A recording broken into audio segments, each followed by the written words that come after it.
Lisa Blackpink dodol keripik, tarik, hop, seleb, bew. Halo CSSku, bertemu lagi dengan manusia Madasudi Easy Film. Baiklah, berikut ini gua akan meringkas perjalanan band bernama Manowar. Mereka adalah legenda band heavy metal yang memiliki pengaruh besar dan menginspirasi banyak band metal di dunia. Oke CSSku, sebelum kita mulai seperti biasa kita intro dulu guys. Manakah kita mencari manusia, membotakkan mata, mengosongkan jiwa, sayang kesunyian, tak lagi kau dengar. Inilah saatnya kau melihatnya. Ikutlah bersamaku, berjalan bersamaku, dengan apa yang membara, dengan asap bermakna. Marilah harapan jadi kenyataan, marilah harapan jadi kenyataan. We're gonna revolt, and on the throne. We're gonna.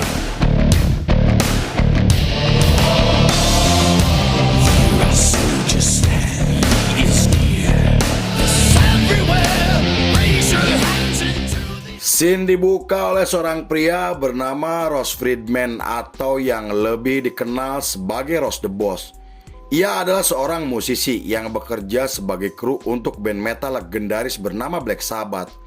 Di periode tersebut, tepatnya di tahun 70-an, Ross bertemu dengan Joey DeMaio yang dikenal karena permainan bassnya yang luar biasa. Pertemuan tersebut membuat pertemanan mereka semakin akrab karena memiliki banyak kesamaan dan saking dekatnya, Ross mengajak Joey untuk bekerja bersama Black Sabbath sebagai teknisi di atas panggung. Pada tahun 1980-an mereka berdua sepakat untuk membentuk band bernama Manowar. Nama tersebut dicetuskan oleh John Stilwell, teman baik Ross yang merupakan seorang instrumentalis. Setelah resmi terbentuk, mereka merekrut seorang vokalis bernama Eric Adam dan mendatangkan seorang drummer bernama Donny Hamjic. Kemudian mereka menggelar pertunjukan pertamanya di acara komunitas dengan formasi Eric Adam pada vokal, Ross the Boss pada gitar, Joey DeMaio pada bass, dan Donny Hamjic pada drum. Penampilan yang agresif membuat mereka berhasil menarik perhatian banyak orang. Bahkan setelah merilis demo pertamanya pada tahun 1981, mereka mendapatkan kontrak dari label independen karena tertarik dengan karakter mereka.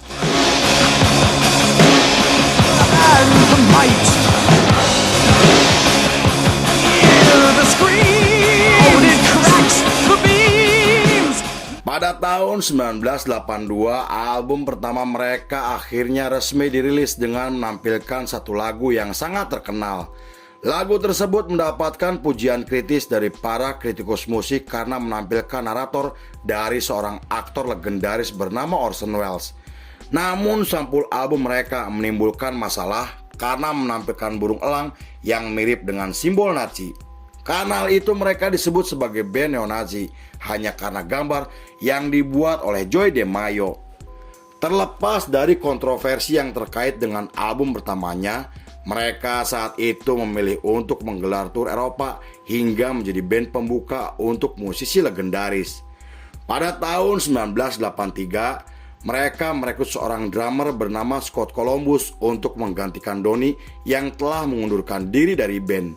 Di periode tersebut, mereka mulai terlibat konflik dengan pihak label karena kontrak yang tidak sesuai. Saat itu mereka ditekan oleh pihak label untuk membuat karya walau dengan uang yang tidak seberapa. Karena hal itu, mereka memilih keluar dari label meski harus membayar denda sebesar $100.000. 2 bulan kemudian, mereka ditemui oleh staf dari label besar asal Eropa ketika sedang latihan di studio. Label tersebut menawarkan kontrak yang langsung diterima oleh Eric dan kawan-kawannya. Saat itu, mereka sampai mendatangani kontrak dengan darah para personilnya untuk menunjukkan sikap terhadap industri musik yang telah meremehkan mereka.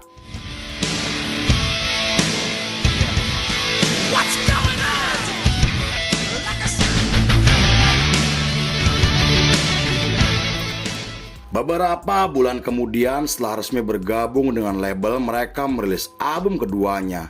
Selain berisi musik yang lebih mengerikan, album tersebut juga menampilkan lagu yang membahas tentang mitologi Nordik hingga kebangkitan bangsa Viking. Konon album kedua mereka disebut sebagai pionir untuk genre Viking metal yang kemudian populer di kalangan anak muda. Tetapi ketika mereka akan menggelar tur Inggris pada tahun 1984, mereka ditolak masuk oleh petugas imigrasi karena masalah visa dan diminta untuk segera meninggalkan Inggris jika tidak ingin terlibat masalah hukum. Akibat dari kejadian tersebut, mereka terpaksa harus membatalkan tur dan pulang ke Amerika dengan rasa kecewa. Bahkan, mereka sampai merilis album untuk meminta maaf atas batalnya tur yang telah mereka jadwalkan. Pada bulan Oktober masih di tahun yang sama, mereka merilis album keempatnya dengan menampilkan simbol palu yang kemudian menjadi identitas mereka. Meski mendapatkan banyak pujian dari banyak orang, namun album tersebut kembali menimbulkan masalah karena sampul albumnya. Pasalnya di dalam sampul album tersebut terlihat mirip seperti bendera Nazi dengan warna dan gradasi yang sama. Saat diwawancara, Erik mengatakan jika sampul tersebut tidak ada kaitannya dengan kelompok rasis atau neo-Nazi dan hanya menunjukkan ide kreatif dari teman-temannya tanpa menyinggung pihak manapun. 3 tahun kemudian, setelah merilis album baru, mereka kembali terlibat konflik dengan pihak label karena tidak sesuai dalam perjanjian. Masalah tersebut kemudian semakin membesar setelah pemilik label membuat statement yang merendahkan mereka. Kemudian mereka memutuskan untuk keluar dari label dan bergabung dengan label besar asal Amerika. The defenders of faith stand together to win the fight. Say, I walk into the will heal. Pada tahun 1988, mereka merilis maskot yang kemudian muncul di dalam album terbarunya. Mereka juga mulai menggunakan konsep cahaya dan kembang api agar penampilan mereka lebih mengesankan. Tetapi album tersebut menjadi album terakhir Ross dan Scott karena mereka memutuskan keluar dari band setelah menggelar tur Eropa. Posisinya kemudian digantikan oleh 2 personil baru bernama David dan Kenny yang terpilih setelah mengikuti audisi. Sepanjang periode tersebut sampai tahun 1992, mereka telah menggelar lebih dari 1000 kali pertunjukan termasuk tampil di festival musik tahunan. Mereka juga merilis album ketujuhnya dengan menampilkan satu lagu yang berdurasi 28 menit. Konon lagu tersebut terinspirasi dari pahlawan Achilles dan perang Troya yang terjadi pada tahun 1300 dan 1100 sebelum Masehi. Terlepas dari kesuksesan besar yang telah mereka dapatkan, namun sebagian orang mulai membandingkan ketenaran mereka dengan band Iron Maiden setelah dituduh sebagai peniru karena memiliki konsep, tema, dan aksi panggung yang sama. Saat diwawancara, Erik mengatakan jika ia tidak pernah meniru siapapun karena ia juga berteman baik dengan para personil Iron Maiden. Selain itu, ia juga mengatakan masih memegang prinsip idealis untuk menolak tampil di televisi karena tidak ingin dimanfaatkan oleh sebagian orang yang hanya mementingkan keuntungan pribadi.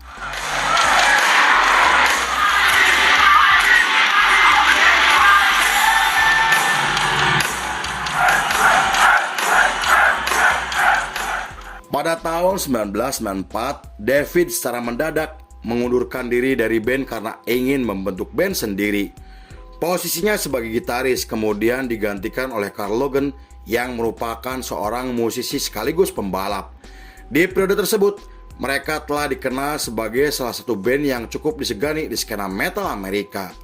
Menurut seorang jurnalis, mereka bisa disukai oleh banyak orang karena sikap dari para personilnya yang sangat rendah hati dan tak segan untuk menemui para penggemarnya hingga membantu orang-orang yang sedang kesusahan.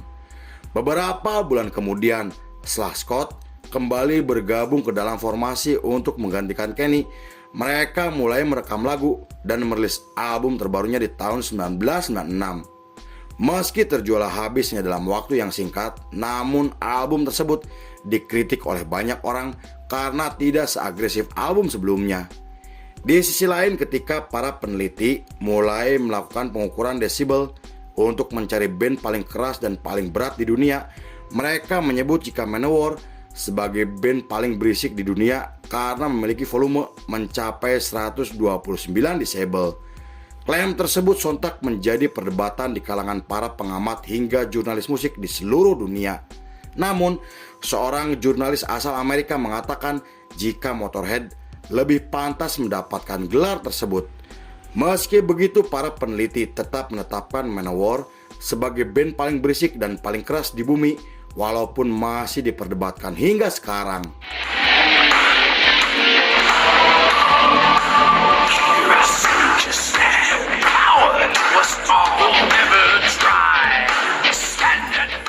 Pada tahun 2001, ketika terjadinya insiden mengerikan yang dikenal sebagai serangan 11 September, mereka menyumbangkan uang pribadinya untuk membantu keluarga yang telah menjadi korban.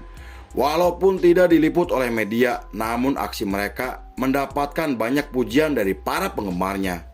Lalu pada tahun 2002, mereka merilis album terbarunya dengan menampilkan 3 lagu yang sangat terkenal.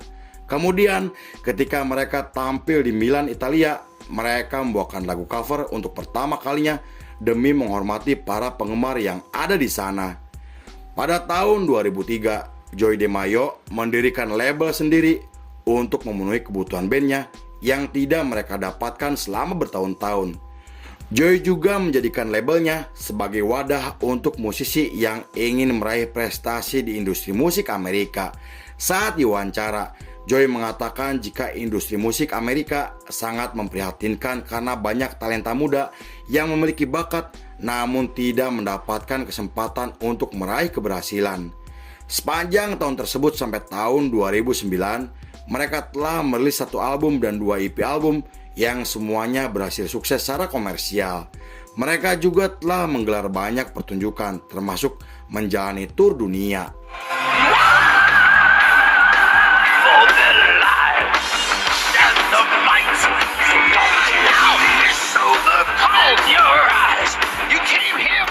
Pada tahun 2010, Scott mengumumkan jika ia memilih mengundurkan diri dari band karena tidak ingin menjadi beban teman-temannya, dan saat diwawancara, Scott mengatakan jika ia menderita penyakit yang sangat mematikan. Selain itu, ia juga mengalami kecemasan, depresi selama bertahun-tahun, dan wawancara tersebut merupakan wawancara terakhirnya. Karena pada tahun 2011, Scott ditemukan meninggal dunia dengan kondisi yang sangat memprihatinkan. Kemudian, dokter menyebut jika kematian Scott akibat serangan jantung, tetapi dibantah oleh Teresa, anak perempuan Scott, dengan mengatakan jika kematian ayahnya akibat bunuh diri karena frustasi dengan penyakitnya. Beberapa minggu setelah kematian Scott yang sangat mengejutkan, Joey menemui Donnie, mantan drummernya yang sempat absen selama 26 tahun.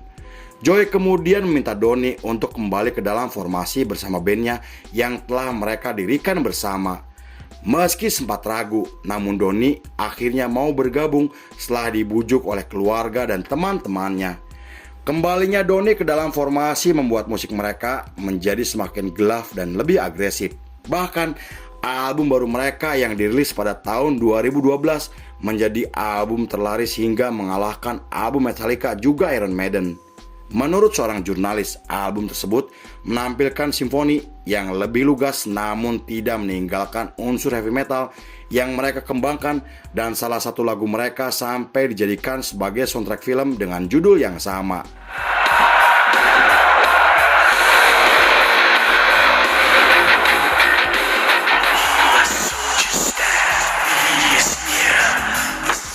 Pada tahun 2016, mereka menggelar tur dunia termasuk tampil di Slovakia, Latvia, dan Belarusia untuk pertama kalinya.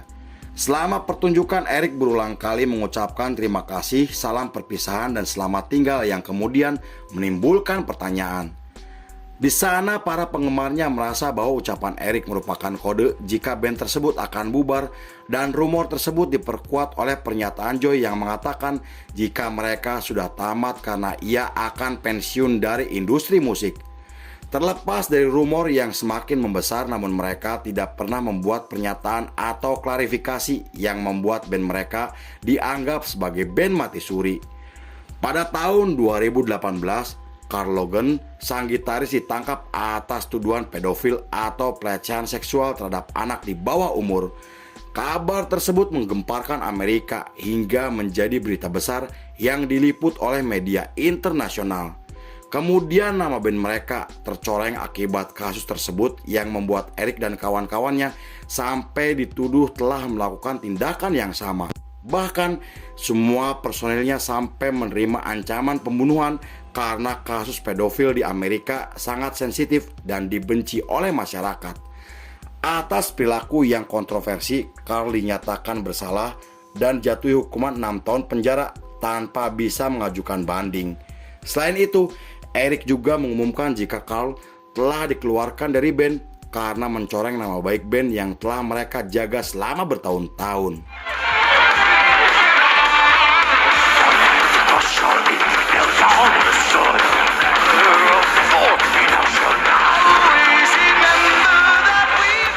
Pada tahun 2019, Manowar akhirnya muncul kembali dengan merilis ulang EP pertamanya yang dijual secara khusus untuk pasar Eropa. Meski Joy sempat ingin pensiun dari industri musik, namun ia memutuskan kembali setelah didesak oleh para penggemarnya. Beberapa bulan kemudian mereka mengumumkan jika Manowar akan tampil di Hellfest bersama 2 personil barunya. Tetapi 2 hari sebelum mereka menggelar pertunjukan, pihak panitia menghubungi Eric jika Manowar telah digantikan oleh Sabaton, band Swedia, karena alasan yang tidak dijelaskan. Hal itu membuat Eric marah besar hingga akan menuntut panitia atas tindakan yang sangat merugikan, dan para penggemarnya membuat kerusuhan di acara tersebut setelah tahu jika mereka batal menggelar pertunjukan. Pada tahun 2020, Eric mengumumkan akan menggelar tur untuk merayakan ulang tahun bandnya yang ke-40 tahun. Selain itu, mereka juga mengumumkan akan menjual tiket dengan harga yang murah agar bisa terjangkau oleh semua orang. Namun tur tersebut harus diundur akibat pandemi COVID-19 yang sedang melanda dunia, dan sampai saat ini mereka masih aktif untuk membuat karya terbaiknya. Karena hal itu mereka dianggap sebagai band yang memiliki pengaruh besar hingga disebut sebagai band paling penting dalam sejarah evolusi heavy metal, meski mereka sendiri tidak pernah mengakuinya. Terlepas dari kontroversi yang telah mereka lakukan, namun band mereka telah menginspirasi banyak band dunia seperti Sabaton, Arch Enemy, dan masih banyak lagi. Lalu film pun selesai.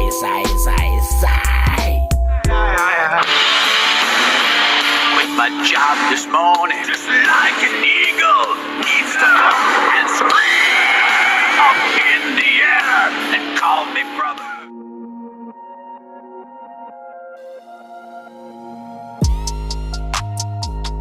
Seberapa jauh kamu mengenal musik, maka sedalam itulah kebebasan jiwamu. By Tukang Cuangki. Oke CSSku, terima kasih sudah menyaksikan ringkasan ini nggak selesai. Saya beserta jajaran Berandal Malam kembali pamit undur diri, sampai jumpa di episode berikutnya. Bye bye hampura balelol CSku.